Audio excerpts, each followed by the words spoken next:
Rome,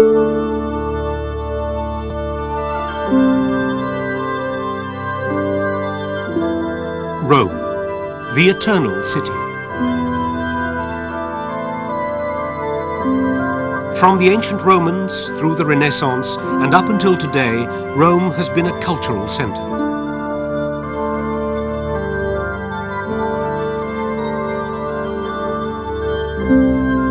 The Vatican city-state is at the center of one of the world's great religions. It's also a treasure house of European art and learning.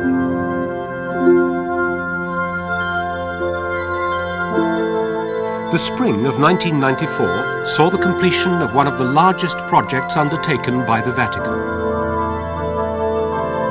For 13 years, the world's attention was held by an artistic and scientific endeavor taking place in the Sistine Chapel, the restoration of the frescoes of Michelangelo.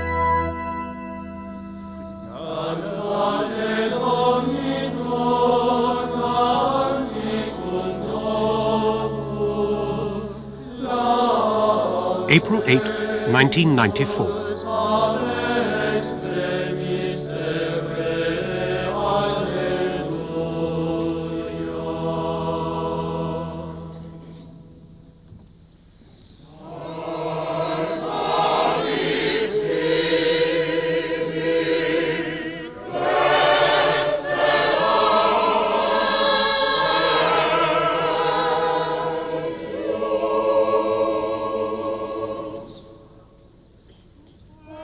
Siamo oggi nella Cappella Sistina per ammirare gli affreschi meravigliosamente restaurati.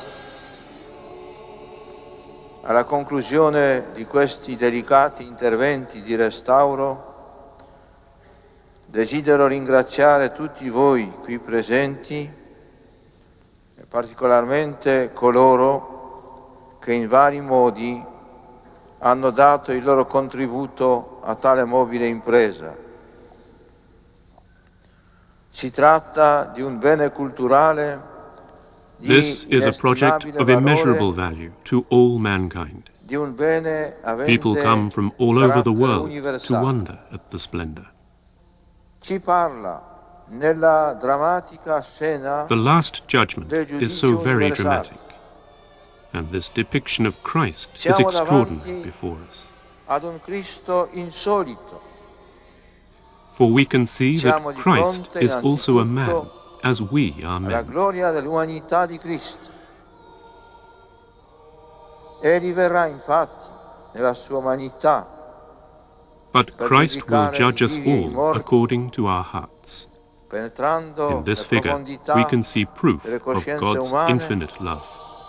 e rivelando la potenza della sua redenzione.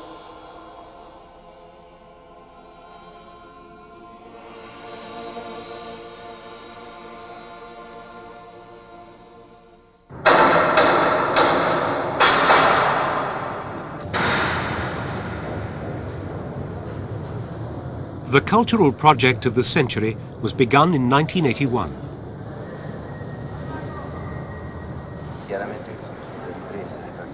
Restoration is a difficult task.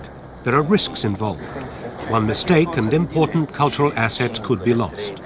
So the job begins with a thorough investigation of the condition of the site by the restorers, art historians and scientists, different disciplines with a common aim: to ensure that accidents don't happen. Pensi che ci sono variazioni sui colori? Variotipo, sì. Senta, vabbè, allora non mi pare che ci sia. Gianluigi Colalucci was chosen as chief restorer. Pier Giorgio Bonetti would be his assistant, as would Maurizio Rossi.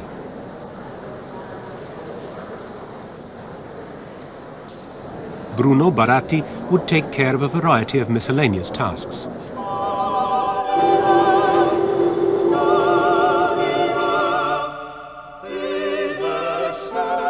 These four men would spend 13 years hard at work on a scaffold 20 meters from the ground. Their passion for their task recalls that of Michelangelo himself as he worked at his solitary creation.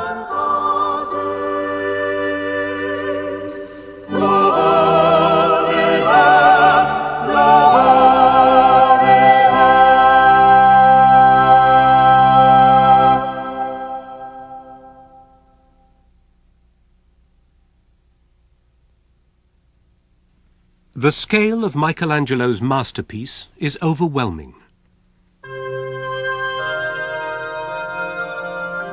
On the 40-meter-long ceiling are depicted 9 stories from the Old Testament book of Genesis.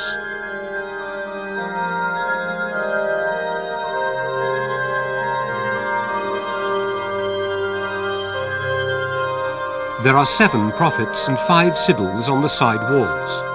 At each of the 4 corners are episodes from the Old Testament, and in the lunetta are painted the ancestors of Christ.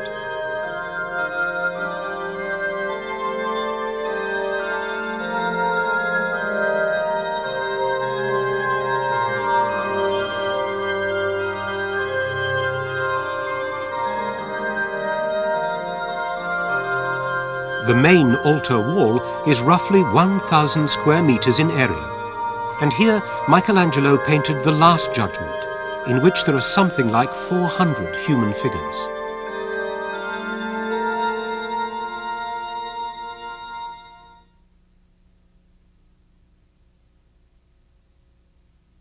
Work to restore the frescoes began in the lunetta. The surface was dirty and severely cracked. Nature was partly to blame, but previous attempts at restoration had done damage too. Varnish had been applied to the frescoes in order to seal the images. As it dried, it shrank and began to crack.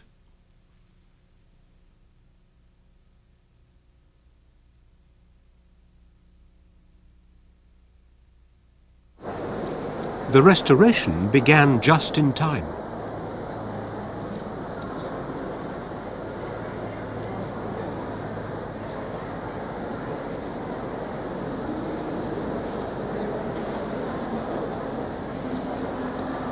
The first step is simply to wash the surface with a damp sponge. A special solvent was developed for the project. Known as AB57, it's a simple detergent made up mainly of ammonia and bicarbonate in water.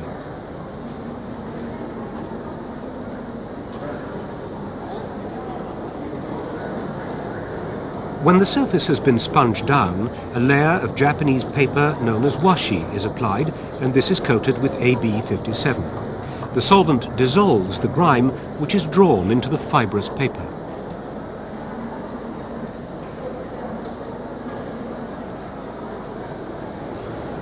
The paper is peeled off after 4 minutes, and the surface is once again sponged down with water. While it looks and sounds simple, the technique demands a delicacy and a patience that come with years of experience.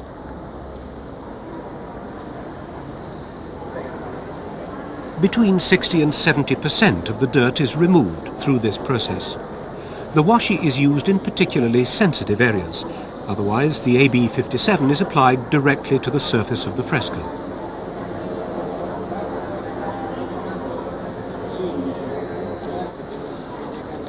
Once the soot from candles and lamps has been cleaned away, the fresco's brilliant colours are revealed.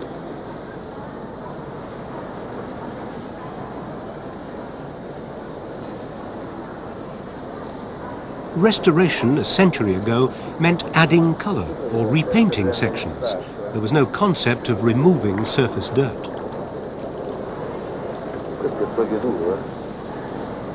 The fact that Michelangelo had used such brilliant hues was the first of many discoveries during this project. 500 years on, conventional wisdom had it that the artist cared little for colour.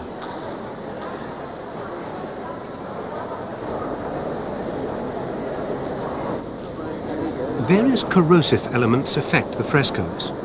Salts dissolved in rainwater seep through the 2-meter thick walls and are deposited on the surface. Removing them without doing damage to the painting itself is very difficult. It's painstakingly slow work. Here, for example, the mother and child area took all of 2 weeks to clean up. We can understand the restoration process better if we know how a fresco is created in the first place. No.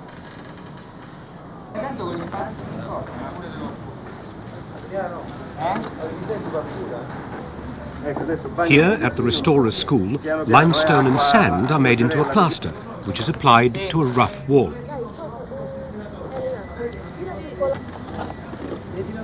Da allargare che serve per tutti, eh? Comincia dall'alto, dall'alto. Ragazze, non più larghe, forza, dai. A sketch of the painting, known as the cartone, is applied to the plaster. Then, while the plaster is still wet, the colour is applied. In fact, Michelangelo, in the Lunetta especially, dispensed with the cartone. At this stage, the most important factor is to set the colour into the plaster before it dries.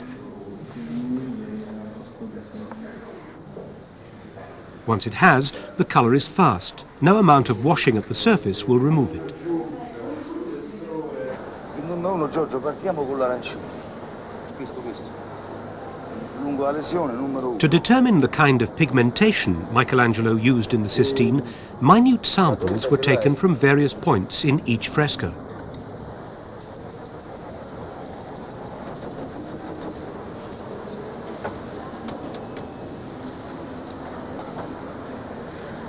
The restoration was backed up by strict scientific research.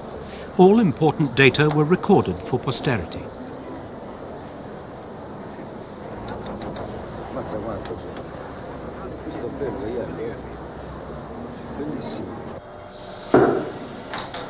Colour samples were sent to the Vatican's research laboratory for analysis.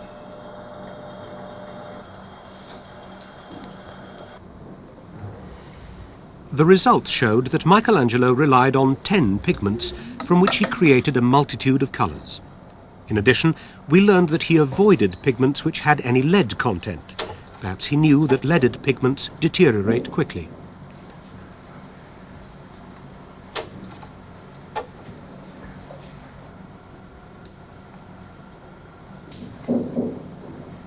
The same laboratory also analysed the water that had been used to clean the frescoes to check for any soluble colours.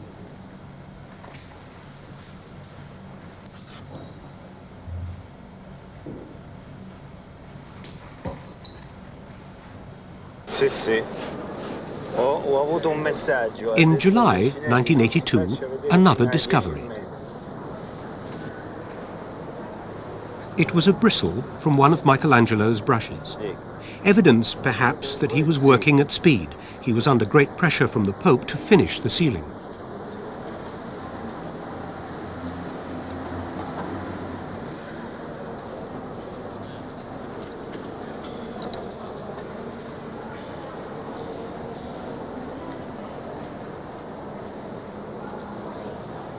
Once the frescoes were cleaned, the restorers set about to repair damaged areas. An infrared camera proved invaluable in this task. The camera helped the restorers identify the inner areas that needed repair. The original surface could be left untouched.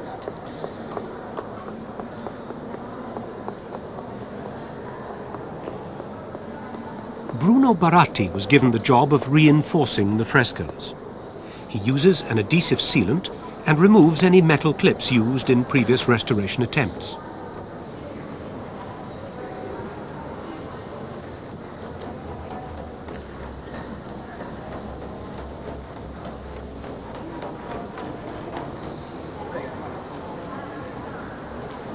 At this point, he doesn't have enough experience to do the delicate washing. In many ways, the restorer's work is similar to that of a physician, checking the condition, identifying the problem, providing a remedy.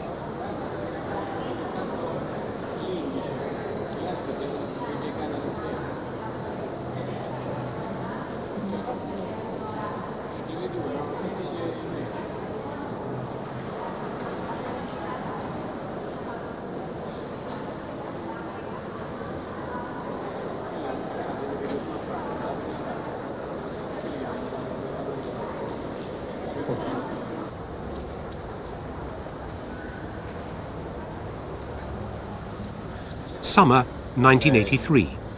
Another discovery, a handprint in the plaster, believed to be that of Michelangelo. Delle tracce della presenza di Michelangelo, oltre che naturalmente questa straordinaria pittura, ma si trovano I peli del Did he place it here deliberately, or had he lost his balance? Eccezionalmente è stata trovata l'impronta di una parte del palmo. The lunetta have been considered dark and dull, depictions of a dead world. However, in the course of the restoration, it was revealed that Michelangelo had kept to the tradition of the Florentine artists and had used brilliant colour combinations.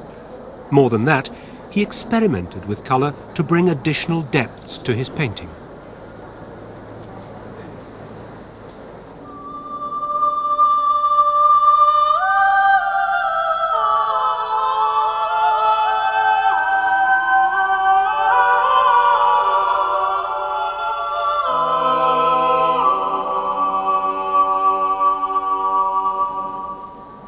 Another aspect of Michelangelo's genius lies in the sketch. Plaster dries quickly, and it's generally believed a sketch is essential. But Michelangelo didn't bother with them. He could complete a human figure within a day without using a sketch.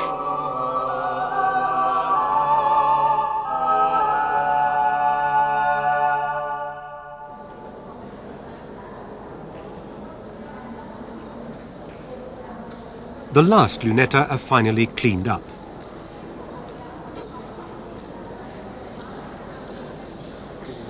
But they're somewhat more tricky than the others that have gone before. The soot is more ingrained.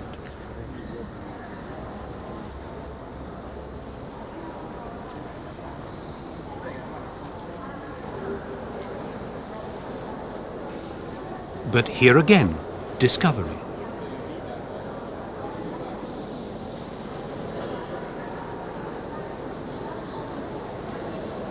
Removing the layers of previous restorers, Colalucci revealed a breast.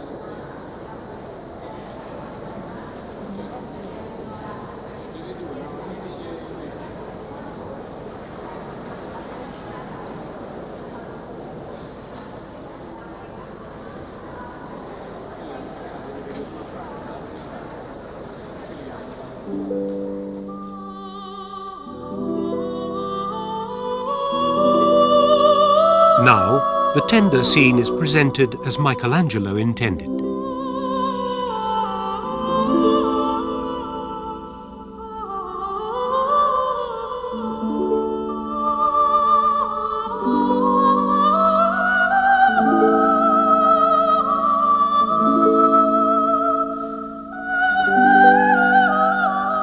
In the lunetta, Michelangelo depicted the ancestors of Christ. What is remarkable is the honesty he brought to the paintings.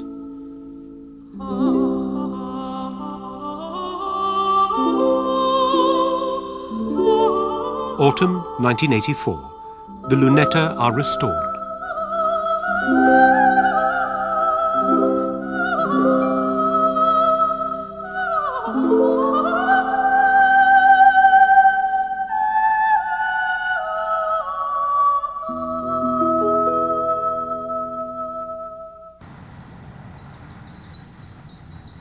The restorers moved their attention to the ceiling itself.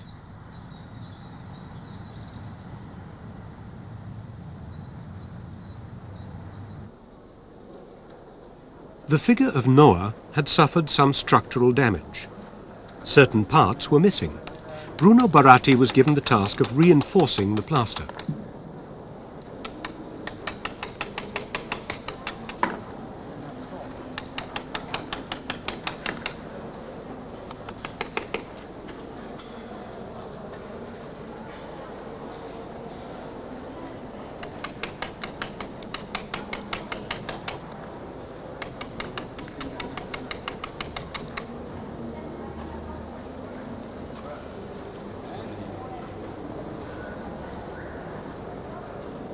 The prophet Zechariah. Restoration here was complicated because Michelangelo himself had added paint after the original fresco had dried. Later restorers had made their own additions. Per domani la facciamo nuova e dura, eh?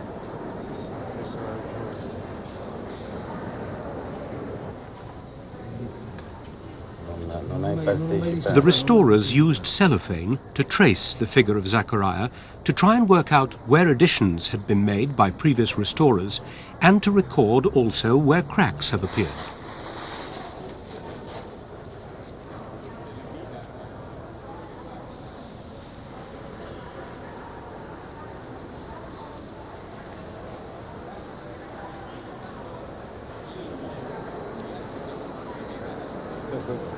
Questo è l'intona.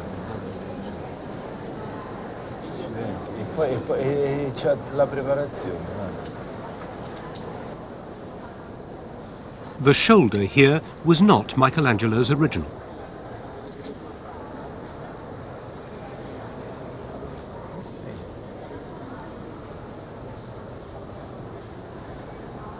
In fact, Zachariah proved to be the figure on which most changes had been made. For example, the shadows behind his clothing. They were soon removed.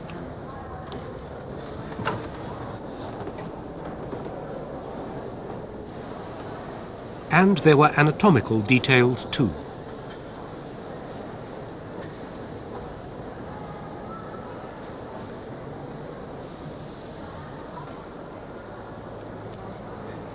The most outstanding change was in the prophet's beard. Earlier restorers simply added paint according to their imaginations. What started out as a 4-year plan actually took 5 years to complete.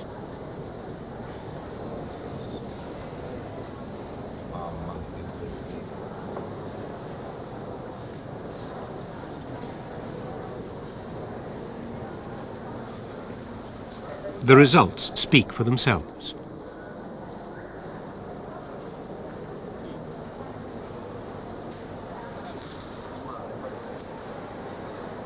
At the same time, restoration work began on the Delphic Sibyl.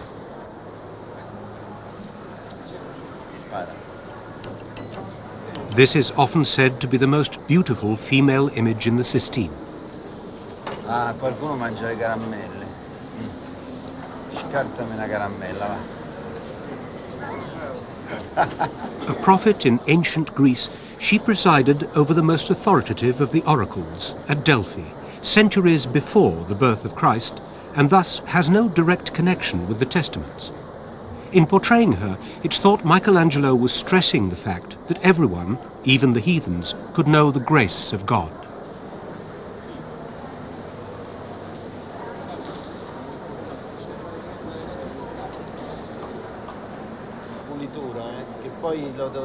Slowly, slowly, the Delphic Sibyl is restored to its original brilliance.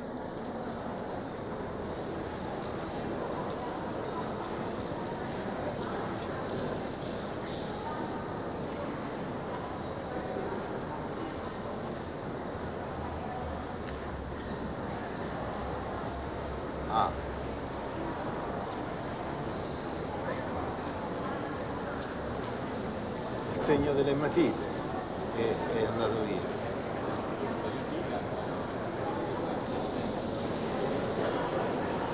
Guarda la bocca.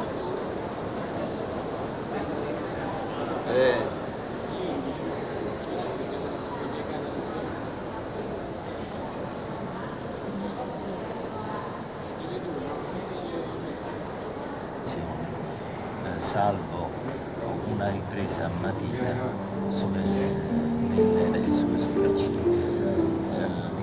Throughout the project, careful records were kept by everyone involved. Una particolarità, cioè un segno verticale. Every day, after the work was finished, Colalucci made careful notes.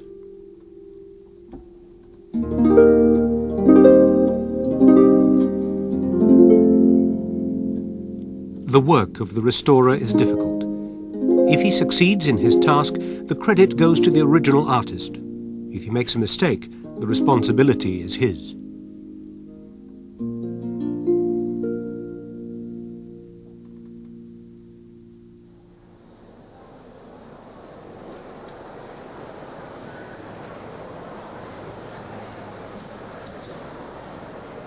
Restoration of the Delphic Sibyl is almost complete.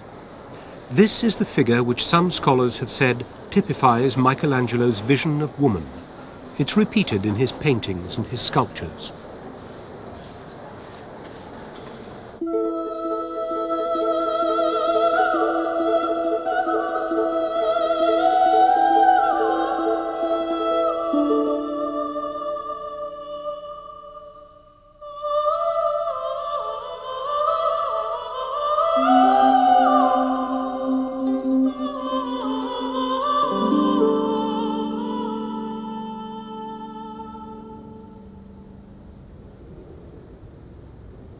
February 1988, a high point in the project.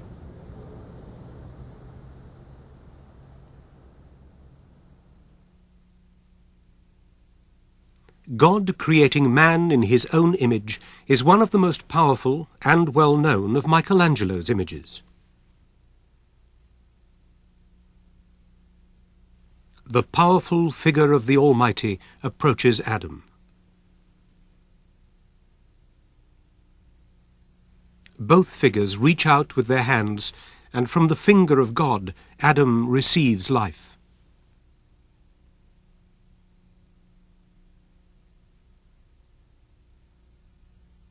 It is an exquisite composition, the awesome moment of creation captured with such compassion by Michelangelo.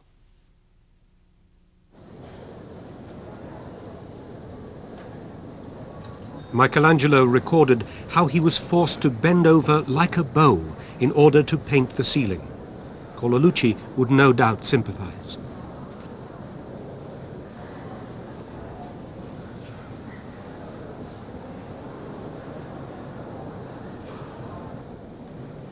To what looks like a very simple task, Colalucci and his colleagues bring invaluable knowledge and experience.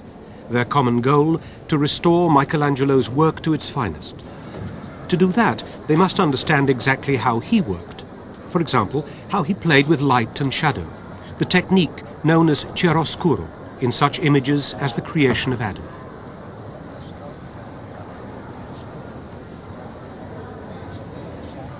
Virtually all of Michelangelo's paintings feature the human form.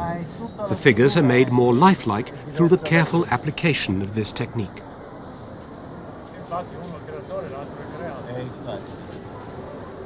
To this painting, Michelangelo brought his remarkable talent for observation, perfected through his work as a sculptor.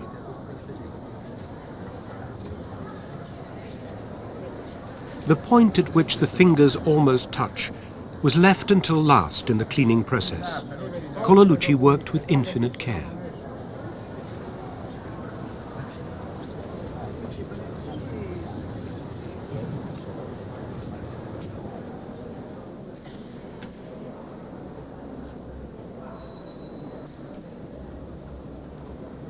When the work was finished, it was as if the moment of creation was repeated all over again.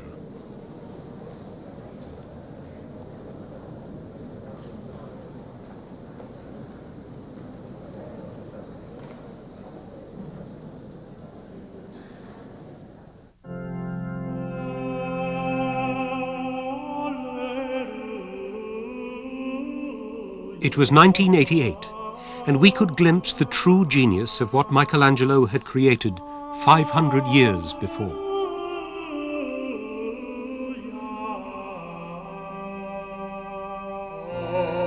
And God blessed them, and said to them, "Be fruitful and multiply, and fill the earth and subdue it."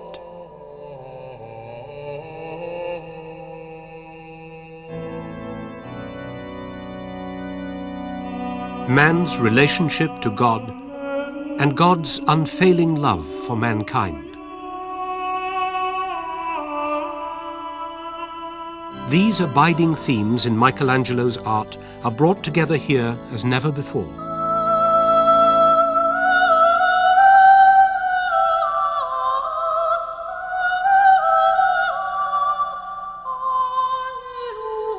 In December 1989, after 5 years' work and 1 year behind schedule, the work on the ceiling was finished.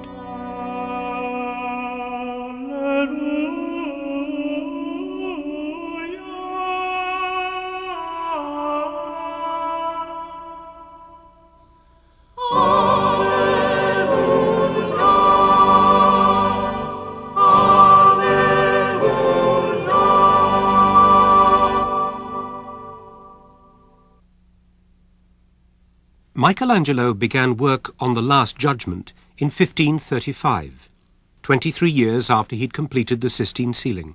He was 60 years old, and the task would take him 6 years. In the autumn of 1990, the daunting task of restoring the Last Judgment was begun. The Last Judgment is the final act in the human drama, and Michelangelo peopled it with some 400 figures. In composition and in style, this work is a departure from conventional Renaissance form, and it provoked both anger and admiration in Rome.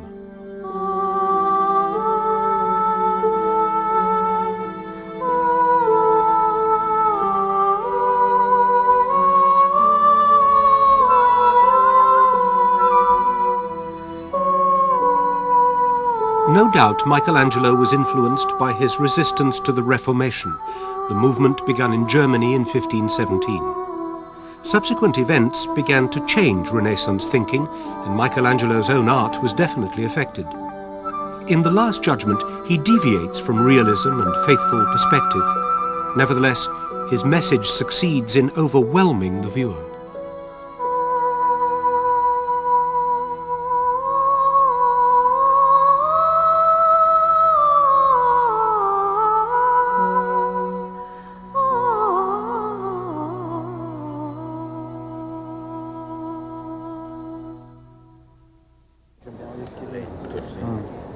Because of the particular conditions, the restorers decided to use a different solvent on the Last Judgment, one based on ammonia.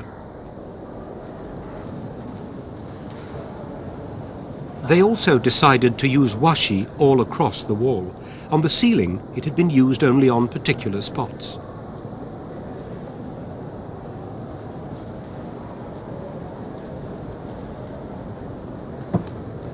By the time he embarked on this work, Michelangelo's technique had become really delicate.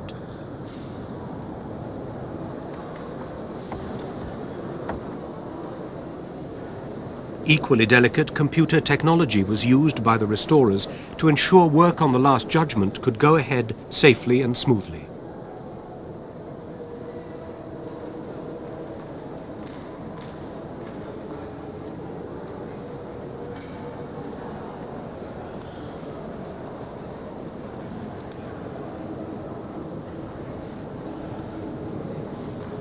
The restoration started at the upper part of the painting with the angels.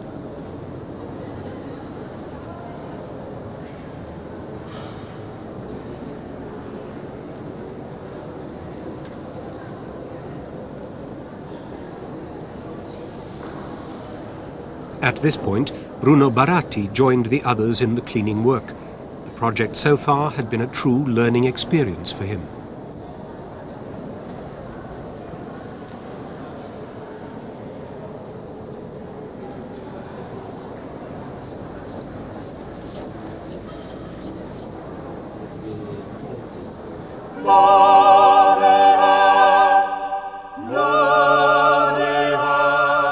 Work on the angels was completed to reveal that Michelangelo did not give them wings. To create the perfectly blue sky, the artist had used expensive lapis lazuli. We can only speculate what the Pope of the day had expected when faced with such costs.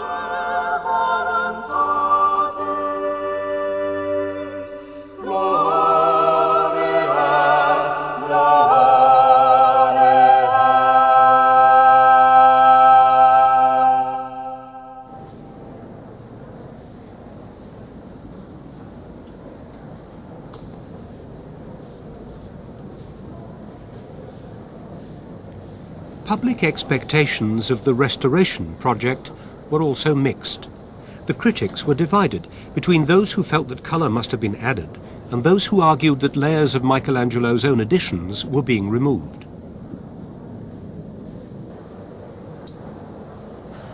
But over time, the results of the restorers' efforts spoke for themselves, to satisfy all but the most severely critical. Other questions were addressed too. Why, for example, does St. Peter appear so distressed?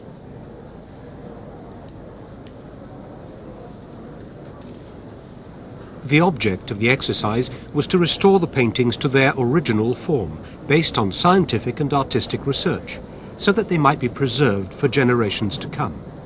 The project also offered rich opportunities for study.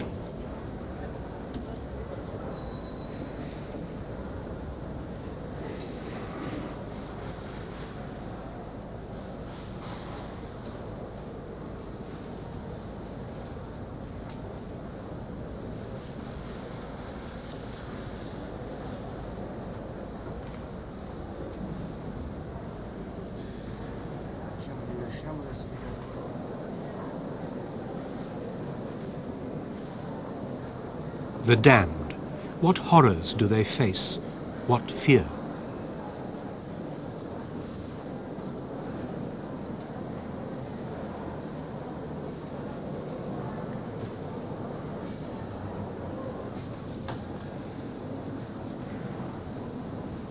Microscopic examinations detected where paint might have been added or where cracks have appeared.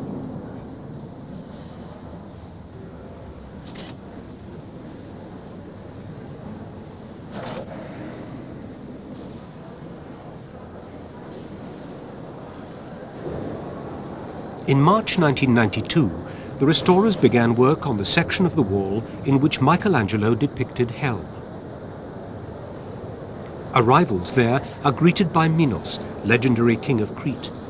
Michelangelo gave him the face of the Vatican's chief of protocol, who'd been critical of the artist's use of nudity in the chapel.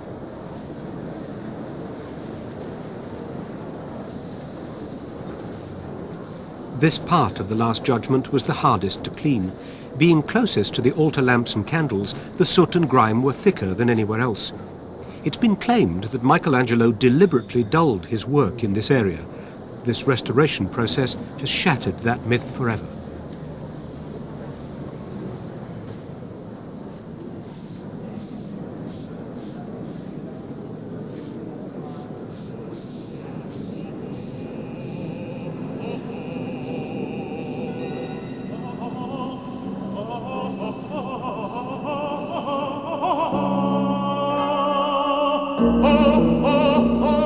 Minos appears shiningly, as if illuminated by hell fire itself.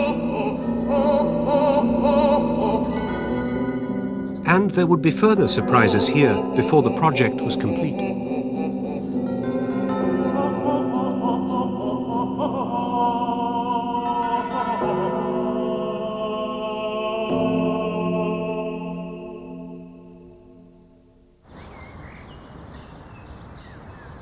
July 1993. Time to contemplate the restoration of the figure of Christ. Michelangelo obviously went to great pains in creating this figure. He used special pigments and repainted several areas. The results surprised and shocked many of his contemporaries. Here was the savior of man with the body of Hercules and the face of Apollo. Conservatives were outraged. Why, they demanded to know, was Christ depicted so, brawny, young, almost human? And why, perhaps above all why, was he naked? An inquiry found in favor of Michelangelo, and the figure of Christ was left untouched and unclothed.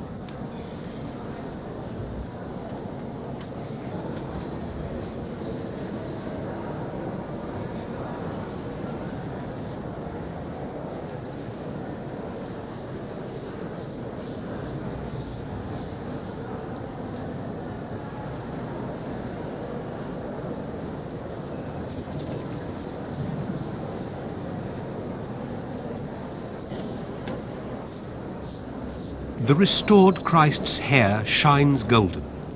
The dark shadow of his beard line is gone. Spirituality radiates from him, the same spirituality Michelangelo believed worked through him.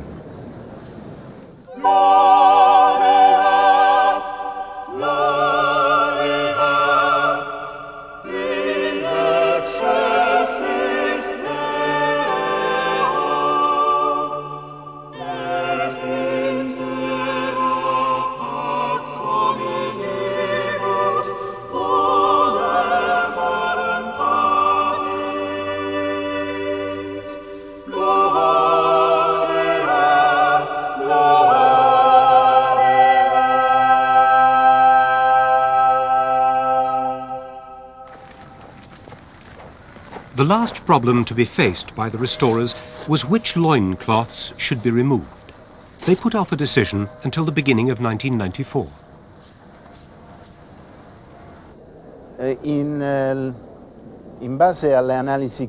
Analysis of the paints used in the loincloths allowed us to identify when they had been added to the figures. Some were done in the 1700s. Others date back to the 1500s. We chose to leave those of the 1500s and to remove those done in the 18th century. We think this allows us a true picture of what Michelangelo intended.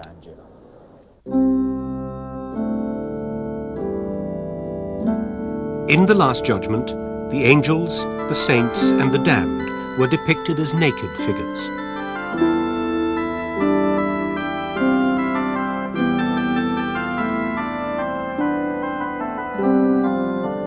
Michelangelo believed that is how God intended beauty to appear.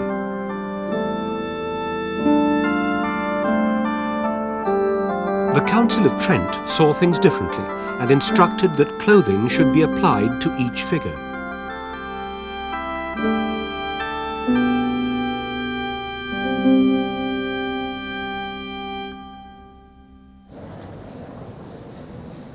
A pupil of Michelangelo was hired to begin painting loincloths. Over the years, more were added, until at the end of the 18th century, there had been 40 additions.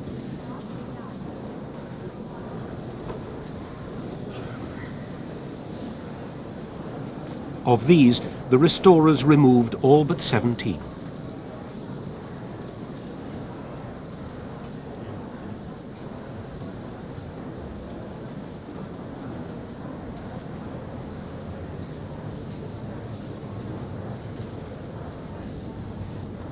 They were able to remove the additions without damaging the original frescoes because they'd been made using pigments that did not soak into the original fabric.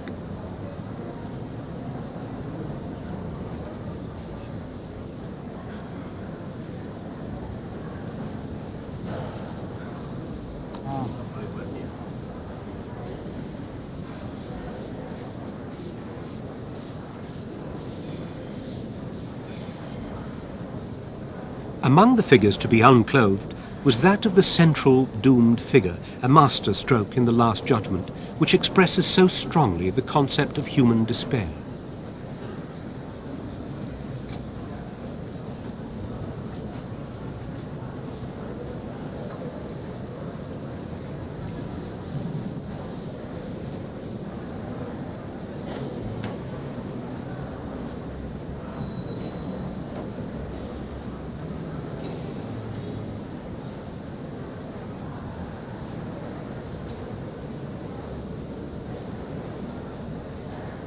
To the restorer's great surprise, the figure was revealed to be female, whereas for centuries it had been considered male.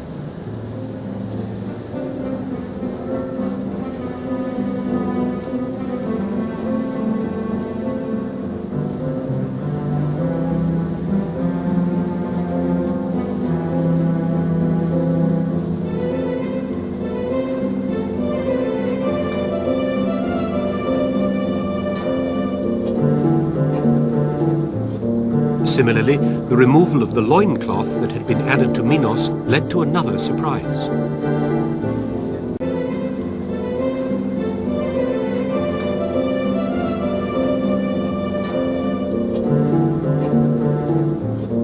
Similarly, the removal of the loincloth that had been added to Minos led to another surprise.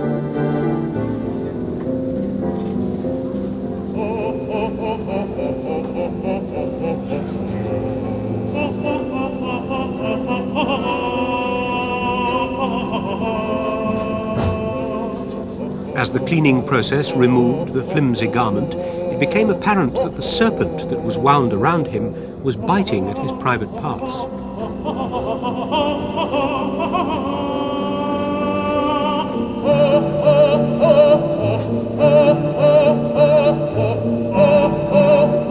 Michelangelo had taken as his model for Minos the Vatican's chief of protocol, who had been so critical of the use of nudity. In this single gesture, the artist summed up his contempt for such hypocrisy.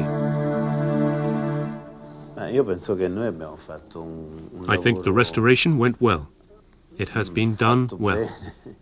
We accomplished something very important.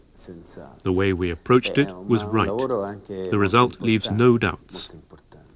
We have confidence that we were supported by scientific evidence, and we repaired errors that had been committed in earlier attempts at restoration. Now the work is truly Michelangelo's. I sometimes felt the weight of such a great responsibility. But now I am at ease, because we did what was right, and now the restoration has put things back to the original beauty. It was done well. Colallucci retires at Christmas 1994, his 65th birthday.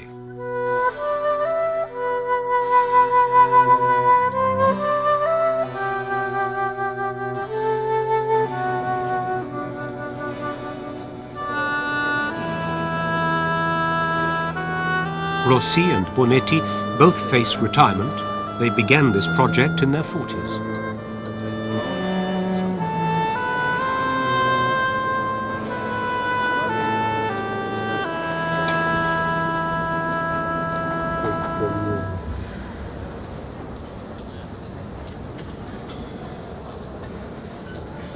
Bruno Baratti emerges as the master restorer. He alone will understand the secrets of the Sistine.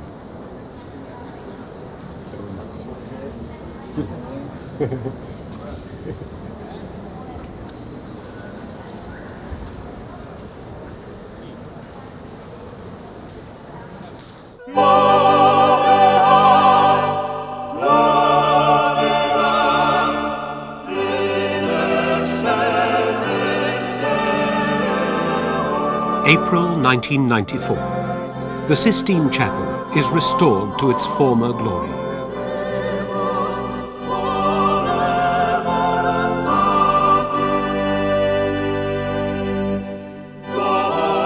In this restoration, we see the genius of Michelangelo. The ceiling in his 30s, the altar wall in his 60s.